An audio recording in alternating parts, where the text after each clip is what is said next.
Harlem in the early 1930s wasn't just a neighborhood, it was a pressure chamber. Every apartment was overcrowded. Every street was underfunded.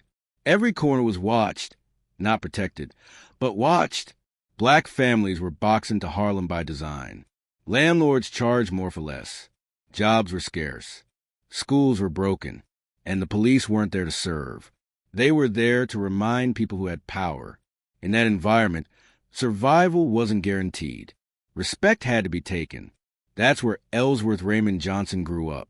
The world would later know him as Bumpy Johnson. The nickname came from a bump on his head he'd had since childhood. But the real mark wasn't on his skull, it was in his mind. Bumpy learned early that the system didn't bend for black men. It crushed them. He was born in South Carolina, a place where racial violence wasn't hidden. Lynchings weren't rumors. They were warnings. When his family sent him north to New York, it was supposed to be an escape, a chance at something better. But Harlem taught him a different lesson. The chains were invisible now, but they were still there. By his teenage years, Bumpy understood something most men never fully accept. The law didn't protect everyone equally, and if you lived at the bottom, the law was often your enemy. So, Bumpy made a decision. If the system wouldn't protect him, he would build power outside of it. Harlem's underground economy was already alive. Numbers games, street lotteries, protection money. These weren't just crimes.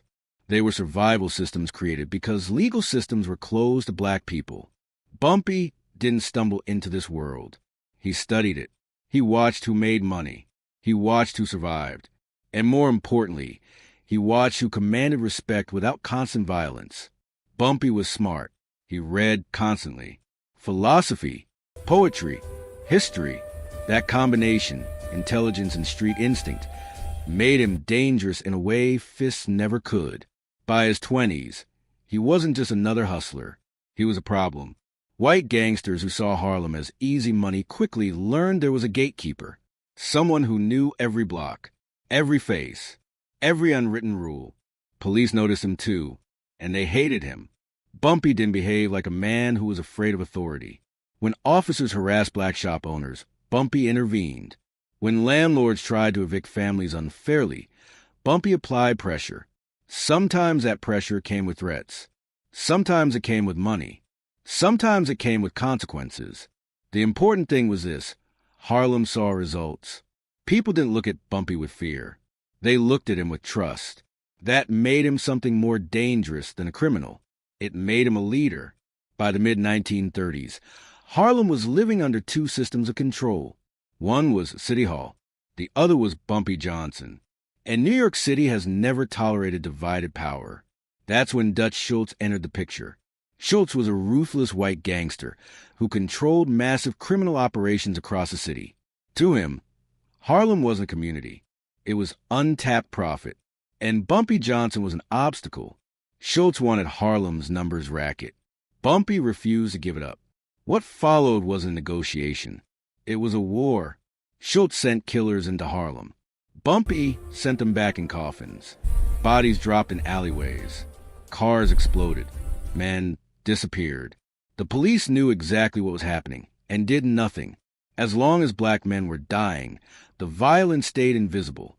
Eventually, the system did what it always does when it can't control someone. It locked him up. Bumpy Johnson went to prison. Then again, and again, but prison didn't break him. It refined him. Behind bars, Bumpy learned patience, strategy.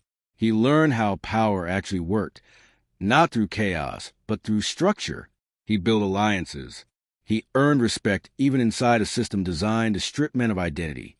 When he walked free again, Harlem had changed. The Great Depression had made everything worse. Hunger was common. Hope was rare. Police brutality had intensified, and the community was angrier than ever. Bumpy stepped back into Harlem at the perfect moment. He didn't need to announce himself. His reputation arrived before he did. People listened when he spoke. People calmed down when he showed up. And people knew that if Bumpy gave his word, he kept it. He wasn't a saint. He wasn't pretending to be. But he understood something the city never did. Harlem didn't need more punishment. It needed protection. By the early 1940s, Bumpy Johnson wasn't just a gangster. He was a stabilizing force, a buffer between the community and a system that treated them like enemies. That balance wouldn't last forever, because in the summer of 1943, one gunshot would tear it apart. One police officer, one black soldier, one night that pushed Harlem to the edge. And when the city lost control, there was only one man the people believed could stop what was coming: Bumpy Johnson.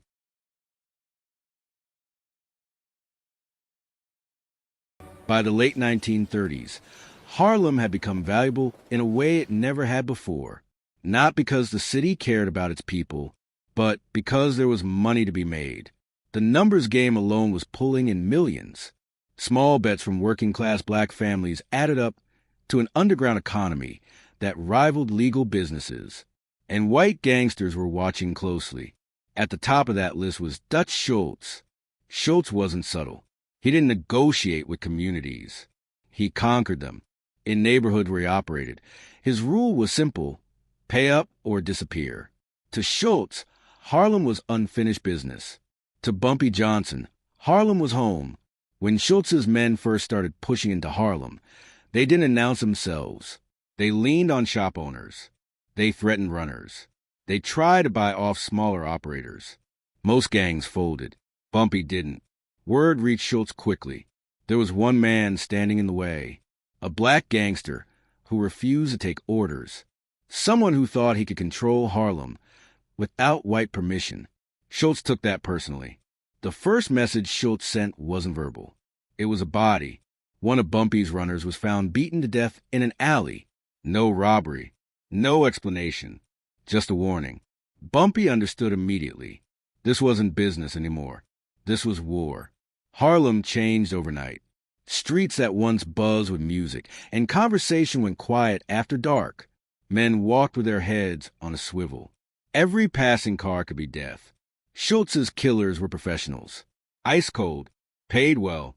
They didn't care who got caught in the crossfire. Bumpy adjusted. He didn't respond with chaos. He responded with precision. Schultz's men started vanishing. One stabbed in a hallway. Another shot while reaching for his keys. A third never found at all. The message was clear. Harlem wasn't unguarded. Police reports piled up. The NYPD knew exactly who was behind the violence. And as usual, they focused on the black man defending his territory, not the white gangster invading it. Bumpy was arrested again. The charge didn't matter. It never did. Inside prison, the war didn't stop. Schultz tried to have Bumpy killed behind bars. He failed. Any questions? Again, that failure changed the balance. Because Schultz was powerful, but he was reckless. And reckless men attract enemies. Other crime bosses in New York were watching the chaos closely. Schultz's war was bad for business. Too loud, too unpredictable, too many bodies. One name kept coming up in quiet conversations: Lucky Luciano. Luciano didn't care about Harlem emotionally. He cared about order, and Schultz was threatening it. Bumpy understood something Schultz never did. Power isn't just about fear. It's about alliances. Through intermediaries, Bumpy made contact with Luciano's circle. He didn't beg. He didn't threaten. He presented facts. Schultz wanted Harlem. Schultz was destabilizing the city. Schultz wouldn't stop. Luciano listened. Because if Schultz could attack Harlem without consequences, what stopped him from challenging anyone else? The decision wasn't immediate, but it was inevitable. In October 1935, Dutch Schultz was gunned down in a Newark restaurant bathroom, shot multiple times, left to bleed out on the floor. The official story blamed rival gangsters. The truth was simpler. Schultz had become a liability. With Schultz gone, the war ended overnight. Harlem exhaled. Bumpy Johnson didn't celebrate publicly. He didn't need to. Everyone understood what a survival meant. A black man had stood his ground against one of the most powerful white gangsters in America and won. That victory changed everything. Bumpy wasn't just a local boss anymore. He was recognized, respected, and quietly protected by higher powers who preferred stability over chaos. But recognition came with a cost. The NYPD increased pressure. Surveillance intensified. Arrests multiplied. They couldn't remove Bumpy through violence, so they tried to bury him in paperwork and prison time. It didn't work. Every time Bumpy went away, Harlem stayed intact. His structure held. His people stayed loyal. That loyalty terrified the city more than any gun, because loyalty can't be beaten out of a community. By the early 1940s, Harlem existed in a fragile balance. Crime was controlled. Violence was contained. And Bumpy Johnson stood at the center of it all, not as a king, but as a gatekeeper. Police hated him. Politicians ignored him. The people trusted him. That trust would be tested soon, because outside Harlem, the world was at war. And inside Harlem, the pressure was building again. Black men were being drafted to fight overseas. Promised freedom. Promised respect. Promised equality when they returned. Harlem had heard those promises before. And in the summer of 1943, one gunshot would prove just how empty they were. A single moment that would turn controlled anger into open fire.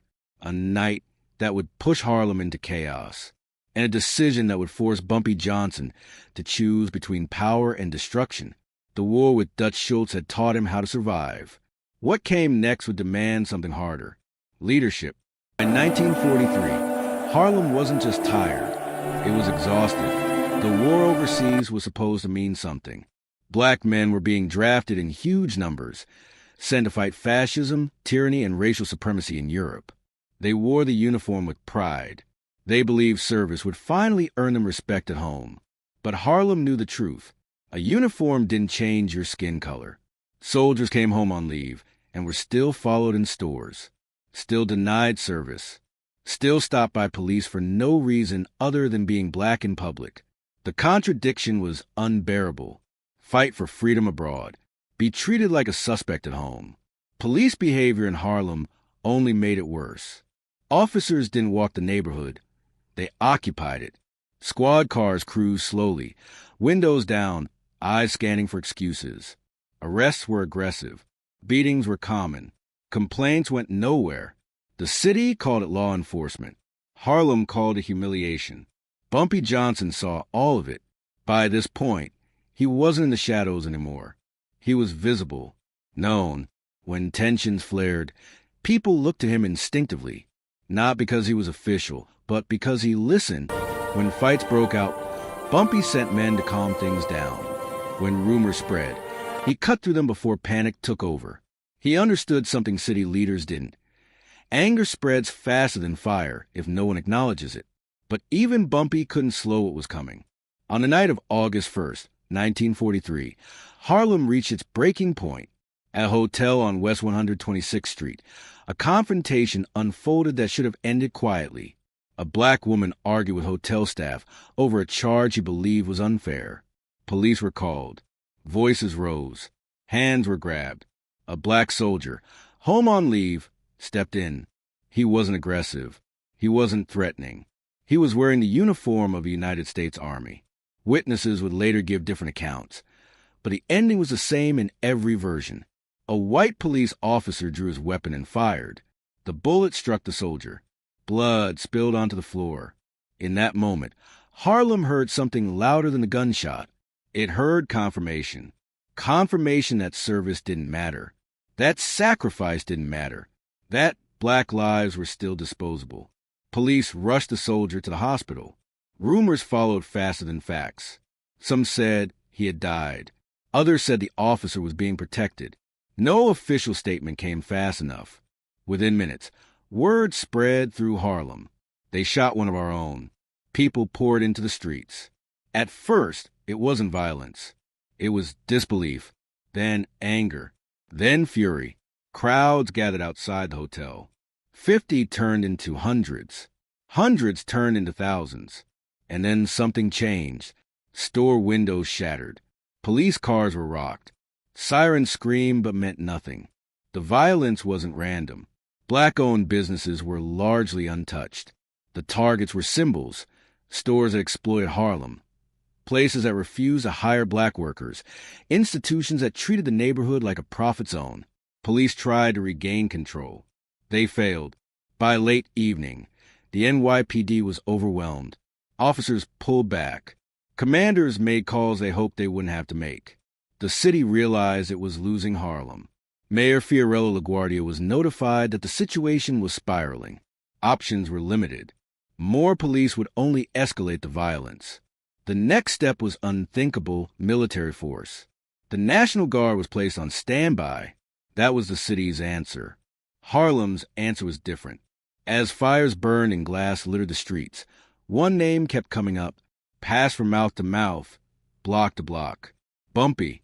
If anyone could stop this, it was him. Bumpy Johnson was inside Small's paradise when the reports reached him. He stepped outside into a neighborhood he barely recognized. Smoke drifted through the air. People ran past him, shouting warnings. Police lines formed in the distance. This wasn't organized crime. This was collective pain exploding. Bumpy understood the danger immediately. If the guard entered Harlem while emotions were this high, bodies would fall, and the city would call it necessary. He made a decision that surprised even his own men. He wasn't leaving. Bumpy ordered a car, ordered a loudspeaker, not weapons, not reinforcements. A voice. Minutes later, he was standing in the open, visible, exposed. No police protection, no armor, just reputation. People noticed. Shouting slowed. Heads turned. Some recognized him instantly. Others felt the shift without knowing why. When Bumpy spoke, he didn't yell.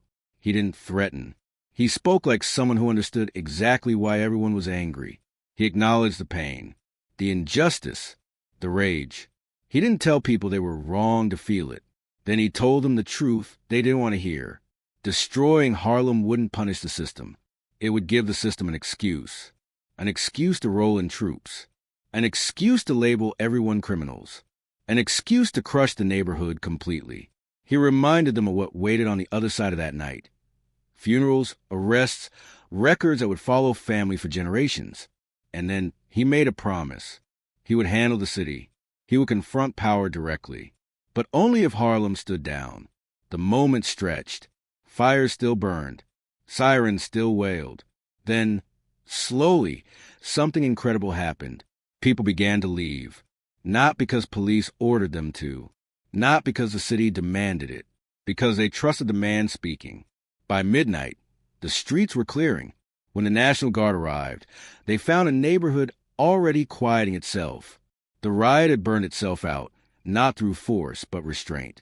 The city was stunned. And somewhere downtown, the mayor's phone rang.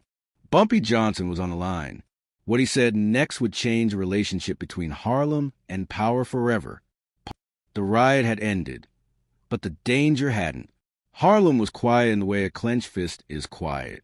Smoke still drifted through the air. Firefighters moved through the streets, putting out the last flames. Police stood in formation, confused by how quickly control had returned without their force. City Hall didn't understand what had happened. They only knew one thing. Someone else had done their job. Mayor Fiorello LaGuardia sat in his office past midnight, staring at reports that didn't make sense. Thousands had been in the streets. The National Guard had been mobilized. And yet, when the troops arrived, there was nothing left to suppress. No mass arrests. No military crackdown. No bloodbath. That wasn't how riots ended. The phone on his desk rang. An aide hesitated before speaking.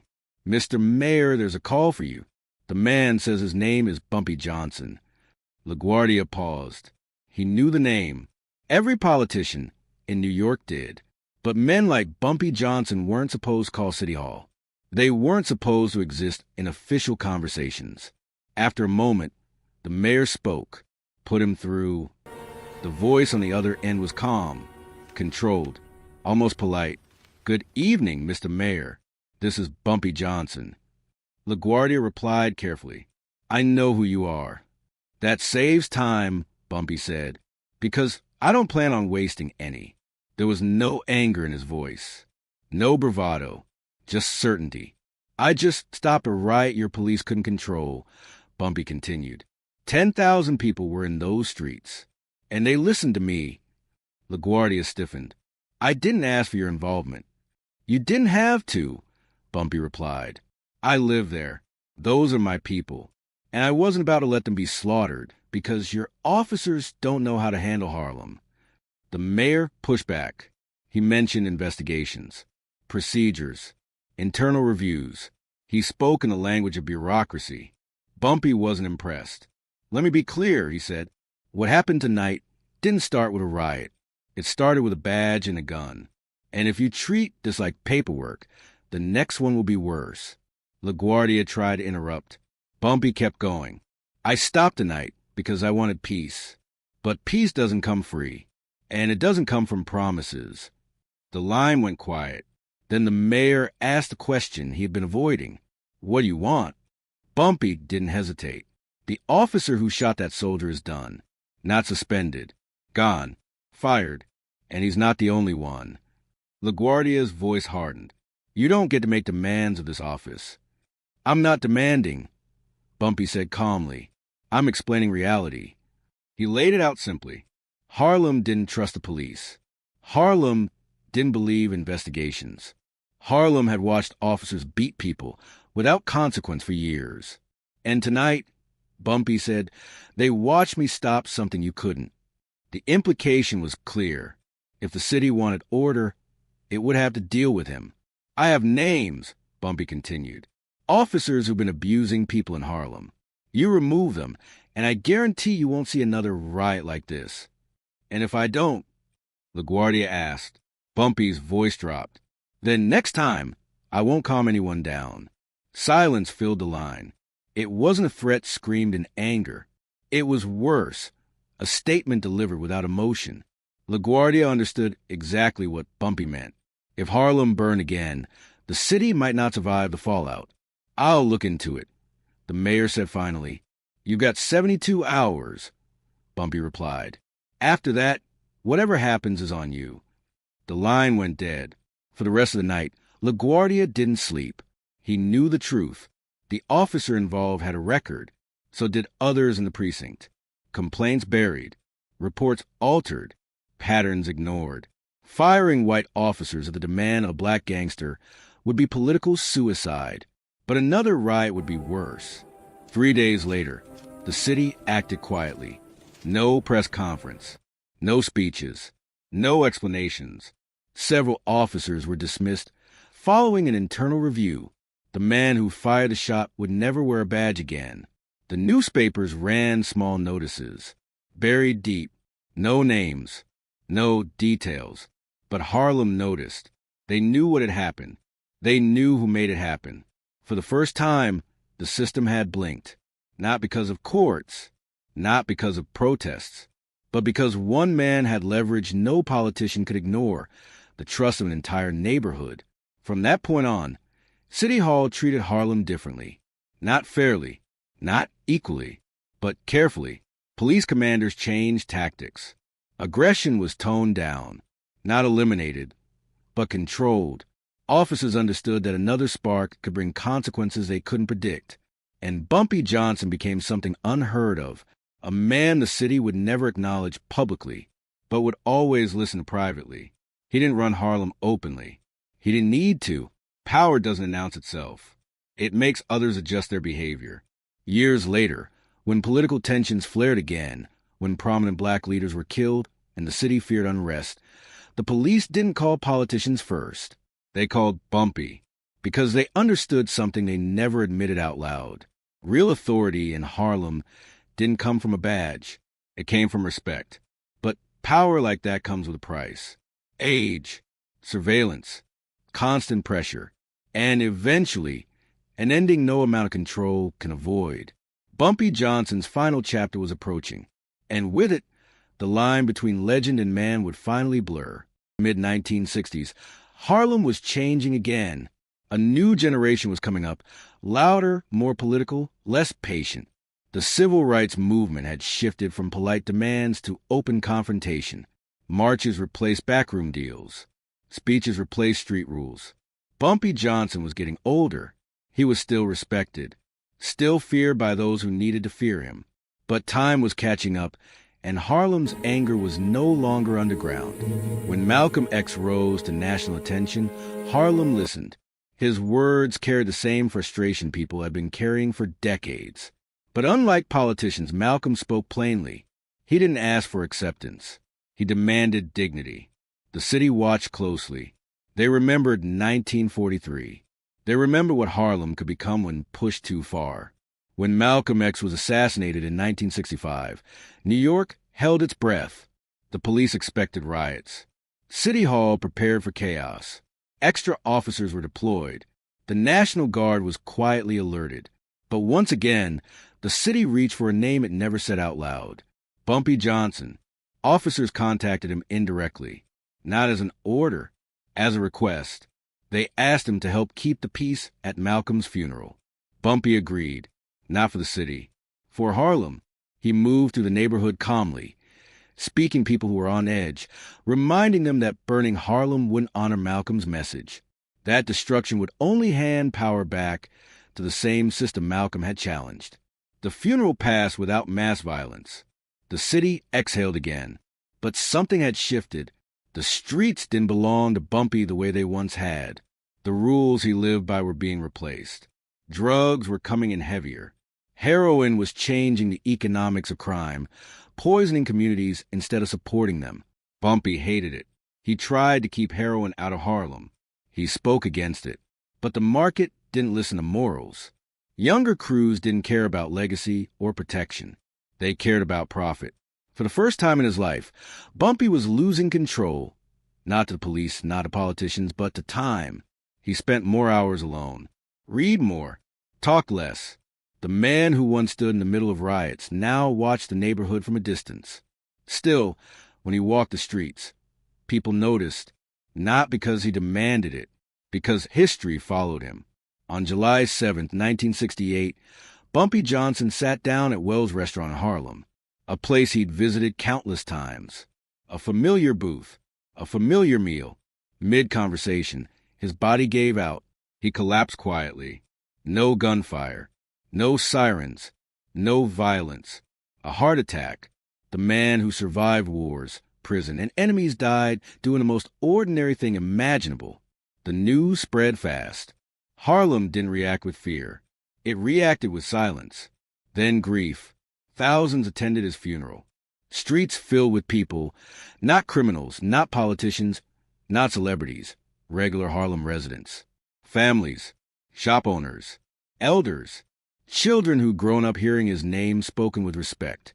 They didn't come to honor a gangster. They came to honor a protector. Someone who stepped in when the system stepped away. Someone who understood that sometimes justice doesn't wear a uniform. The city never issued a statement. No official recognition. No plaques. No apologies. But Harlem didn't need permission to remember. Years passed. Stories grew. Some were exaggerated. Some softened, some sharpened into legend. That's what happens when a man fills a vacuum the system leaves behind. Was Bumpy Johnson a criminal? Yes. Was he violent? When he needed to be. But reducing him to those words misses the point. Bumpy Johnson existed because Harlem was abandoned, because laws were enforced selectively, because dignity was rationed by skin color. He was a symptom and a solution. A reminder that when institutions fail communities create their own systems of protection. On August 1st, 1943, Bumpy Johnson didn't stop a riot with force. He stopped it with trust, with credibility built over decades of standing between Harlem and destruction. That kind of power can't be elected. It can't be appointed. It can't be taken by violence. It has to be earned. Today, Harlem is different. New buildings. New faces, new struggles. But the question remains the same. Who protects a community when the system doesn't? That's why Bumpy Johnson's story still matters. Not because he broke the law, but because he exposed where the law was already broken. And